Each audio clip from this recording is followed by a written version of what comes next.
ਸਤਨਾਮ ਸ੍ਰੀ ਵਾਹਿਗੁਰੂ ਸਾਹਿਬ JIO. Satnam ਸ੍ਰੀ ਵਾਹਿਗੁਰੂ ਸਾਹਿਬ ਜੀ। ਮਹੱਲਾ ਦੂਜਾ। ਆਪੇ ਸਾਜੇ ਕਰੇ ਆਪ, ਜਾਈ ਪੇ ਰਖੈ ਆਪ। ਤਿਸ ਵਿੱਚ ਜੰਤੁ ਪਾਏ ਕੈ, ਦੇਖੈ ਥਾਪ ਥਾਪ। ਕਿਸਨੋ ਕਹੀਐ ਨਾਨਕਾ, ਸਭ ਕਿਛ ਆਪੇ ਆਪ। ਕਿਸਨੋ ਕਹੀਐ ਨਾਨਕਾ, ਸਭ ਕਿਛ ਆਪੇ ਆਪ। ਵਾਹਿਗੁਰੂ ਜੀ ਕਾ ਖਾਲਸਾ, ਵਾਹਿਗੁਰੂ ਜੀ ਕੀ ਫਤਿਹ। ਪਰਮ ਸਨਮਾਨਯੋਗ ਗੁਰੂ ਰੂਪ ਸਾਧ ਸੰਗਤ ਜੀਓ,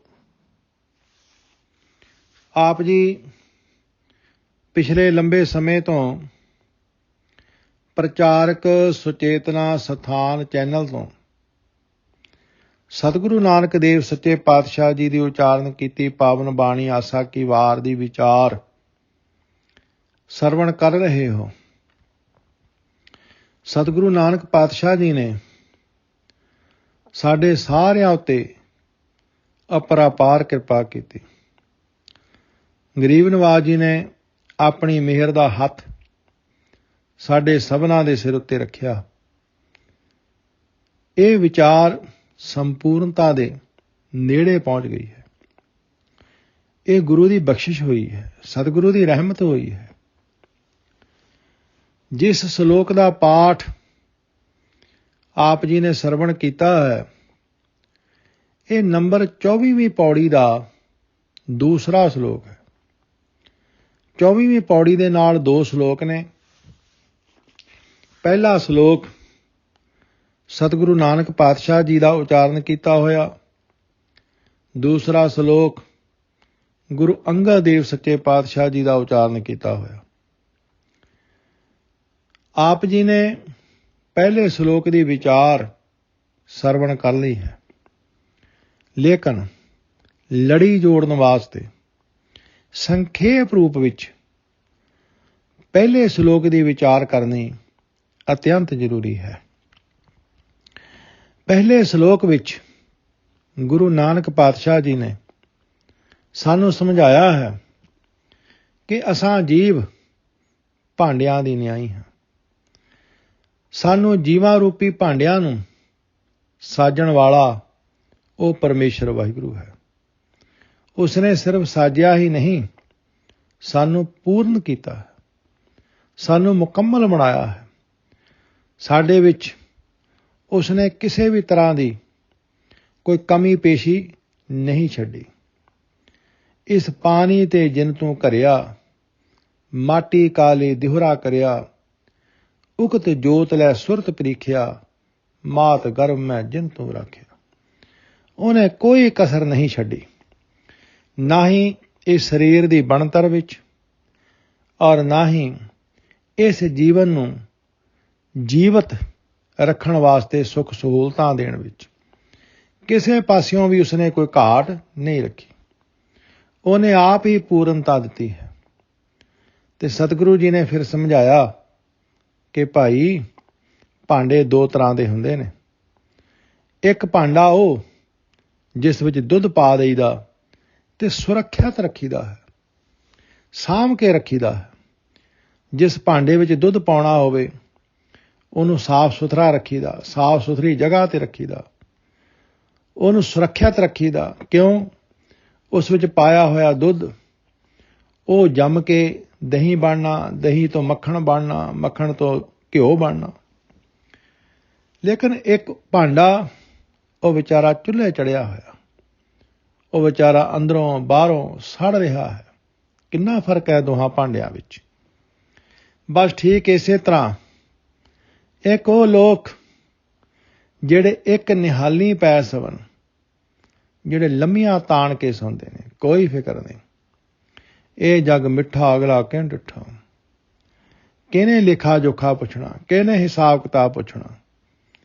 ਮਨ ਮਰਜ਼ੀਆਂ ਕਰਦੇ ਨੇ, ਮੌਜਾਂ ਲੈਂਦੇ ਨੇ, ਆਪ ਹੁਦਰੇ ਨੇ। ਤੇ ਇੱਕ ਉਹ ਜਿਹੜੇ ਵਿਚਾਰੇ ਦੁੱਖ ਭੋਗਦੇ ਨੇ, ਚੁੱਲ੍ਹੇ ਚੜ੍ਹੇ ਰਹਿੰਦੇ ਨੇ, ਜਿਹੜੇ ਆਪਣੀ ਕਿਰਤ ਕਰਦੇ ਨੇ, ਰੱਬੀ ਭੈ ਭਾਵਨੀ ਵਿੱਚ ਰਹਿੰਦੇ ਨੇ, ਜਿਹੜੇ ਖੂਨ ਪਸੀਨਾ ਵਹਾਉਂਦੇ ਨੇ, ਜਿਹੜੇ ਆਪਣੀ ਕਿਰਤ ਦੇ ਵਿੱਚੋਂ ਲੋੜਵੰਦਾਂ ਦੀ ਵੀ ਮਦਦ ਕਰਦੇ ਨੇ।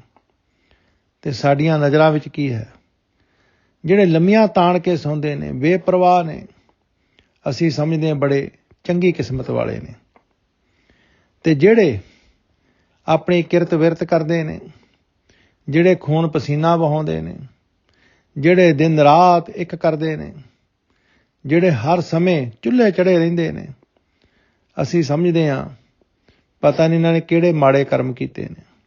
ਨਹੀਂ, ਗੁਰੂ ਨਾਨਕ ਪਾਤਸ਼ਾਹ ਜੀ ਕਹਿੰਦੇ ਨੇ ਇਹਨਾਂ ਵਿੱਚ ਕੌਣ ਚੰਗਾ ਤੇ ਕੌਣ ਮਾੜਾ, ਇਹਦਾ ਨਿਰਣਾ ਸੱਜਣੋ ਤੁਸੀਂ ਨਹੀਂ ਕਰ ਸਕਦੇ।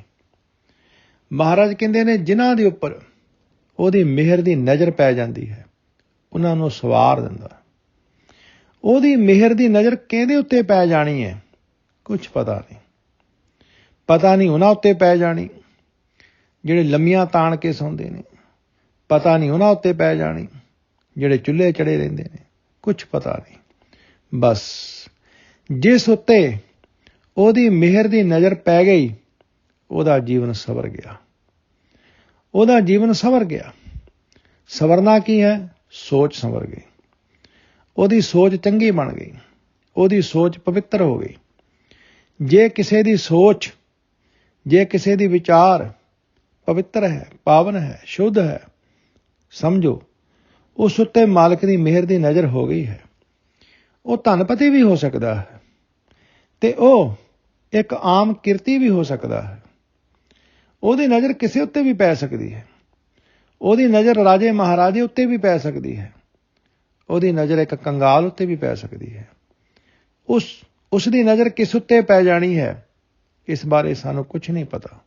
ਬਸ ਜਿਹਦੇ ਉੱਤੇ ਉਹਦੀ ਨਜ਼ਰ ਪੈ ਗਈ, ਉਹਦਾ ਜੀਵਨ ਸੰਵਰ ਗਿਆ, ਉਹਦਾ ਜੀਵਨ ਉੱਚਾ ਸੁੱਚਾ ਹੋ ਗਿਆ। ਇਸ ਲਈ ਮਹਾਰਾਜ ਗੁਰੂ ਅੰਗਦ ਸਾਹਿਬ ਜੀ ਮਹਾਰਾਜ ਇਸ ਸ਼ਲੋਕ ਵਿੱਚ ਉਸ ਸੰਵਰੇ ਹੋਏ ਜੀਵਨ ਵਾਲੇ ਗੁਰਸਿੱਖ ਦੀ ਅਵਸਥਾ ਦੱਸਦੇ ਹਨ, ਜਿਸ ਉੱਤੇ ਉਸ ਮਾਲਕ ਪਰਮੇਸ਼ਰ ਦੀ ਨਜ਼ਰ ਪੈ ਗਈ, ਜਿਸ ਦਾ ਜੀਵਨ ਸੰਵਰ ਗਿਆ, ਜਿਸ ਦੀ ਸੋਚ ਸੰਵਰ ਗਈ। ਬਸ ਉਸ ਦੀ ਅਵਸਥਾ ਫਿਰ ਕੈਸੀ ਹੈ, ਉਹਦੇ ਅੰਦਰੋਂ ਕੈਸੇ ਬੋਲ ਆਉਂਦੇ ਨੇ। ਗੁਰੂ ਅੰਗਦ ਸਾਹਿਬ ਫਿਰ ਉਸ ਦਾ ਜ਼ਿਕਰ ਕਰਦੇ ਨੇ, ਕਹਿੰਦੇ ਨੇ ਆਪੇ ਸਾਜੇ ਕਰੇ ਆਪ, ਜਾਈ ਭੇ ਰੱਖੈ ਆਪ। ਪ੍ਰਭੂ ਆਪ ਹੀ ਸ੍ਰਿਸ਼ਟੀ ਨੂੰ ਪੈਦਾ ਕਰਦਾ ਹੈ, ਆਪ ਹੀ ਸ੍ਰਿਸ਼ਟੀ ਨੂੰ ਸਜਾਉਂਦਾ ਹੈ, ਸ੍ਰਿਸ਼ਟੀ ਦੀ ਸੰਭਾਲ ਵੀ ਆਪ ਹੀ ਕਰਦਾ। ਉਸ ਸੰਵਰੇ ਹੋਏ ਜੀਵਨ ਵਾਲਾ ਗੁਰਸਿੱਖ ਕਹਿੰਦਾ ਹੈ ਭਾਈ ਉਹ ਪਰਮੇਸ਼ਰ ਆਪ ਹੀ ਆਪ ਹੈ। ਨਹੀਂ ਤਾਂ ਕੋਈ ਕਹਿੰਦਾ ਕਿ ਸ੍ਰਿਸ਼ਟੀ ਨੂੰ ਪੈਦਾ ਕਰਨ ਵਾਲਾ ਬ੍ਰਹਮਾ, ਸ੍ਰਿਸ਼ਟੀ ਨੂੰ ਪਾਲਣ ਵਾਲਾ ਵਿਸ਼ਨੂੰ, ਸ੍ਰਿਸ਼ਟੀ ਦਾ ਸੰਹਾਰ ਕਰਨ ਵਾਲਾ ਸ਼ਿਵ। ਨਾ, ਉਹ ਸੰਵਰੇ ਹੋਏ ਜੀਵਨ ਵਾਲਾ ਗੁਰਸਿੱਖ, ਰੱਬੀ ਨਜ਼ਰ ਦਾ ਪਾਤਰ ਬਣਿਆ ਹੋਇਆ ਗੁਰੂ ਕਾ ਸਿੱਖ ਕਹਿੰਦਾ ਹੈ ਨਾ, ਸਭ ਕੁਝ ਉਹ ਪਰਮਾਤਮਾ ਹੀ ਹੈ, ਸਰਬ ਕਲਾ ਸਮਰੱਥ ਹੈ। ਉਹ ਆਪ ਪੈਦਾ ਕਰਨ ਦੀ ਸ਼ਕਤੀ ਰੱਖਦਾ ਹੈ, ਆਪ ਹੀ ਪਾਲਣ ਦੀ, ਆਪ ਹੀ ਲੈਤ ਕਰਨ ਦੀ। ਉਹ ਸਰਬ ਕਲਾ ਸਮਰੱਥ ਹੈ। ਦੂਸਰੇ ਨੂੰ ਜ਼ਿੰਮੇਵਾਰੀ ਉਹ ਦਿੰਦਾ ਹੈ ਜਿਹੜਾ ਆਪ ਨਾ ਕਰ ਸਕਦਾ ਹੋਵੇ। ਜਿਹੜਾ ਆਪ ਖੁਦ ਕਰ ਸਕਦਾ ਹੈ, ਫਿਰ ਉਹ ਦੂਸਰੇ ਨੂੰ ਜ਼ਿੰਮੇਵਾਰੀ ਕਿਉਂ ਦੇਵੇ ਜੀ? ਜਦੋਂ ਪ੍ਰਮਾਤਮਾ ਸਭ ਕੁਝ ਕਰ ਸਕਦਾ ਹੈ, ਫਿਰ ਉਹ ਸਾਰਾ ਕੁਝ ਕਿਸੇ ਦੂਸਰੇ ਦੇ ਸਪੁਰਦ ਕਿਉਂ ਕਰੇ? ਨਾ, ਸਭ ਕੁਝ ਆਪ ਕਰ ਰਿਹਾ ਹੈ। ਤੁਧ ਆਪੇ ਸ੍ਰਿਸ਼ਟ ਸਭ ਉਪਾਈ ਜੀ, ਤੁਧ ਆਪੇ ਸਿਰਜ ਸਭ ਗੋਈ। ਤਿਸ ਵਿੱਚ ਜੰਤੋ ਪਾਏ ਕੈ, ਦੇਖੈ ਥਾਪ ਉਥਾਪ। ਇਸ ਸ੍ਰਿਸ਼ਟੀ ਵਿੱਚ ਜੀਵਾਂ ਨੂੰ ਪੈਦਾ ਕਰਕੇ ਵੇਖਦਾ ਹੈ, ਆਪ ਹੀ ਟਿਕਾਉਂਦਾ ਹੈ ਤੇ ਆਪ ਹੀ ਢਾਂਦਾ ਹੈ। ਭਾਵ ਸਭ ਕੁਝ ਉਹ ਆਪ ਹੀ ਆਪ ਹੋ ਰਿਹਾ ਹੈ। ਤੇ ਆਖਰੀ ਤਤਸਾਰ ਮਹਾਰਾਜ ਕੀ ਕੱਢਦੇ ਨੇ?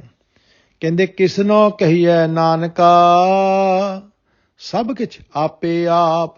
हे ਨਾਨਕ, ਉਸ ਤੋਂ ਬਿਨਾਂ ਕਿਸੇ ਹੋਰ ਦੇ ਅੱਗੇ ਫਰਿਆਦ ਨਹੀਂ ਹੋ ਸਕਦੀ।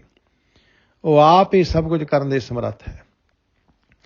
ਪਰਮੇਸ਼ਰ ਵਾਹਿਗੁਰੂ ਤੋਂ ਬਿਨਾਂ ਕਿਸੇ ਹੋਰ ਦੇ ਅੱਗੇ ਕੀ ਫਰਿਆਦ ਕਰਨੀ ਹੈ, ਜਦੋਂ ਸਭ ਕੁਝ ਆਪ ਹੀ ਆਪ ਹੋ ਰਿਹਾ ਹੈ। ਮਹਾਰਾਜ ਕਹਿੰਦੇ ਹਨ, ਜੀ ਕੀ ਏਕੈ ਹੀ ਪਹਿਮਾਨੀ, ਅਵਰ ਯਤਨ ਕਰ ਰਹੇ ਬਹੁ ਤੇਰੇ, ਤਿਲ ਤਿਲ ਨੇ ਕੀਮਤ ਜਾਣੀ। ਉਸ ਪਰਮੇਸ਼ਰ ਤੋਂ ਬਿਨਾਂ ਕਿਸੇ ਹੋਰ ਦੇ ਅੱਗੇ ਤਰਲਾ ਲੈਣਾ, ਉਸ ਪਰਮੇਸ਼ਰ ਤੋਂ ਬਿਨਾਂ ਕਿਸੇ ਹੋਰ ਦੇ ਅੱਗੇ ਹੱਥ ਅੱਡਣਾ, ਇਹ ਗੁਰਸਿੱਖ ਦਾ ਸੁਭਾਅ ਨਹੀਂ ਹੈ। ਐਸੇ ਬਚਨ ਸਤਿਗੁਰੂ ਜੀ ਨੇ ਸਾਨੂੰ ਬਾਣੀ ਵਿੱਚ ਕਈ ਥਾਵੇਂ ਬਖਸ਼ਿਸ਼ ਕੀਤੇ ਹਨ। ਸੱਚੇ ਪਾਤਸ਼ਾਹ ਜੀ ਆਖਦੇ ਹਨ, ਹਉ ਮੰਗੋ ਆਨ ਲੱਜਾਵੋ। ਮਹਾਰਾਜ ਕਹਿੰਦੇ ਨੇ, ਜਦੋਂ ਮੈਂ ਕਿਸੇ ਹੋਰ ਤੋਂ ਮੰਗਦਾ ਨਾ, ਮੈਨੂੰ ਲੱਜਾ ਆਉਂਦੀ ਹੈ, ਮੈਨੂੰ ਸ਼ਰਮ ਆਉਂਦੀ ਹੈ। ਹਉ ਮੰਗੋ ਆਨ ਲੱਜਾਵੋ, ਸਗਲ ਛਤਰਪਤ ਏਕੋ ਠਾਕੁਰ, ਕੌਣ ਸਮਸਰ ਲਾਵਾਂ। ਉਹਦੇ ਬਰਾਬਰ ਕਿਸ ਨੂੰ ਲਾਵਾਂ? ਪਰਮਾਤਮਾ ਦੇ ਬਰਾਬਰ ਕਿਸ ਨੂੰ ਲਿਆਵਾਂ? ਕਿਸ ਨੂੰ ਮੈਂ ਦਾਤਾ ਸਮਝਾਂ? ਪਰਮਾਤਮਾ ਹੀ ਦਾਤਾ ਹੈ, ਉਹੀ ਦਾਤਾਂ ਦੇਣ ਵਾਲਾ ਹੈ। ਜਿਹੜੇ ਲੋਕ ਐਸੇ ਪਰਮੇਸ਼ਰ ਵਾਹਿਗੁਰੂ ਨੂੰ ਛੱਡ ਕੇ ਹੋਰ ਪਾਸੇ ਹੱਥ ਅੱਡਦੇ ਫਿਰਦੇ ਹਨ, ਦੇਵੀ ਦੇਵਤਿਆਂ ਦੇ ਅੱਗੇ ਹੱਥ ਅੱਡਦੇ ਫਿਰਦੇ ਹਨ, ਅਵਤਾਰਾਂ ਦੇ ਅੱਗੇ ਹੱਥ ਅੱਡਦੇ ਫਿਰਦੇ ਹਨ, ਪੱਥਰਾਂ ਦੇ ਅੱਗੇ ਜਾ ਕੇ ਫਰਿਆਦੀ ਬਣਦੇ ਫਿਰਦੇ ਹਨ, ਦੇਹ ਧਾਰੀਆਂ ਦੇ ਅੱਗੇ ਜਾ ਕੇ ਸਿਰ ਨਿਵਾਉਂਦੇ ਫਿਰਦੇ ਹਨ, ਕਿਸੇ ਤੋਂ ਧਾਗੇ ਤਵੀਤ ਕਰਵਾਉਂਦੇ ਫਿਰਦੇ ਹਨ, ਕਿਸੇ ਤੋਂ ਆਪਣਾ ਭਵਿੱਖ ਪੁੱਛਦੇ ਫਿਰਦੇ ਹਨ। ਇਹੋ ਜਿਹੇ ਲੋਕਾਂ ਨੂੰ ਭਗਤ ਕਬੀਰ ਜੀ ਨੇ ਇੱਕ ਸ਼ਬਦ ਦੇ ਵਿੱਚ ਬਹੁਤ ਹੀ ਢੰਗ ਦੇ ਨਾਲ ਸਮਝਾਇਆ ਹੈ। ਭਗਤ ਕਬੀਰ ਜੀ ਕਹਿੰਦੇ ਹਨ, ਗੌੜੀ ਭੀ ਸੋਰਠ ਭੀ। ਭਗਤ ਜੀ ਕਹਿੰਦੇ ਨੇ, ਰੇ ਜੀ ਨਿਲੱਜ, ਲਾਜ ਤੋਹੇ ਨਾਹੀ, ਹਰ ਤਜ ਕਦ ਕਾਹੋਂ ਕੇ ਜਾਹੇ। ਹੇ ਬੇਸ਼ਰਮ ਮਨ, ਤੈਨੂੰ ਸ਼ਰਮ ਨਹੀਂ ਆਉਂਦੀ? ਪ੍ਰਭੂ ਨੂੰ ਛੱਡ ਕੇ ਕਿੱਥੇ ਤੇ ਕਿਸ ਦੇ ਪਾਸ ਤੋਂ ਜਾਂਦਾ ਹੈ? ਭਾਵ ਕਿਉਂ ਹੋਰ ਆਸਰੇ ਤੋਂ ਤੱਕਦਾ ਹੈ? ਜਾ ਕੋ ਠਾਕੁਰ ਉੱਚਾ ਹੋਈ, ਸੋ ਜਨ ਪਰ ਕਰ ਜਾਤ ਨਾ ਸੋਹੀ। ਸੋ ਸਾਹਿਬ ਰਹਾ ਭਰਪੂਰ, ਸਦਾ ਸੰਗ ਨਾਹੀ ਹਰ ਦੂਰ। ਕਵਲਾ ਚਰਨ ਸ਼ਰਨ ਹੈ ਜਾਕੇ, ਕਹੋ ਜਨ ਕਾ ਨਾਹੀ ਕਰਤਾ ਕੇ। ਸਭ ਕੂ ਕਹੈ ਜਾਸ ਕੀ ਬਾਤਾਂ, ਸਭ ਕੂ ਕਹੈ ਜਾਸ ਕੀ ਬਾਤਾਂ, ਸੋ ਸਮਰੱਥ ਨਿਜ ਪਤ ਹੈ ਦਾਤਾ। ਕਹਿਣ ਲੱਗੇ, ਹੇ ਜੀਵ, ਤੂੰ ਪਰਮੇਸ਼ਰ ਤੋਂ ਬਿਨਾਂ ਕਿਸੇ ਹੋਰ ਦੇ ਅੱਗੇ ਹੱਥ ਅੱਡਦਾ ਹੈ, ਕੀ ਤੈਨੂੰ ਸ਼ਰਮ ਨਹੀਂ ਹੈ? ਇਸ ਲਈ ਸਤਿਗੁਰੂ ਅੰਗਦ ਦੇਵ ਜੀ ਮਹਾਰਾਜ ਨੇ ਸਾਨੂੰ ਇਸ ਸ਼ਲੋਕ ਦੇ ਆਖਰੀ ਤੁਕ ਵਿੱਚ ਸਮਝਾ ਦਿੱਤਾ, ਕਿਸਨੋਂ ਕਹੀਐ ਨਾਨਕਾ, ਸਭ ਕੁਝ ਆਪੇ ਆਪ। ਉਹ ਪਰਮੇਸ਼ਰ ਤੋਂ ਬਿਨਾਂ ਕਿਸੇ ਹੋਰ ਦੇ ਅੱਗੇ ਫਰਿਆਦੀ ਨਾ ਬਣੀਏ। ਸਭ ਕੁਝ ਉਹ ਪਰਮੇਸ਼ਰ ਆਪ ਹੀ ਆਪ ਹੋ ਰਿਹਾ, ਉਸ ਪਰਮਾਤਮਾ ਦੇ ਅੱਗੇ ਹੀ ਫਰਿਆਦੀ ਬਣੀਏ। ਆਪਣੇ ਮਨ ਦੀ ਪੀੜਾ, ਆਪਣੇ ਮਨ ਦਾ ਦੁੱਖ ਉਸ ਪਰਮੇਸ਼ਰ ਦੇ ਅੱਗੇ ਹੀ ਰੱਖੀਏ। ਉਸ ਪਰਮੇਸ਼ਰ ਤੋਂ ਬਿਨਾਂ ਕਿਸੇ ਹੋਰ ਨੂੰ ਉਹਦੇ ਸਦਰਸ ਨਾ ਸਮਝੀਏ। ਆਪ ਜੀ ਨੇ ਬੜੇ ਪਿਆਰ ਦੇ ਨਾਲ ਇਹ ਵਿਚਾਰ ਸਰਵਣ ਕੀਤੀ। ਭੁੱਲਾਂ ਚੁੱਕਾਂ ਦੀ ਖਿਮਾ, ਪਿਆਰ ਵਿੱਚ ਫਤਿਹ ਬੁਲਾਓ ਜੀ। ਵਾਹਿਗੁਰੂ ਜੀ ਕਾ ਖਾਲਸਾ, ਵਾਹਿਗੁਰੂ ਜੀ ਕੀ ਫਤਿਹ।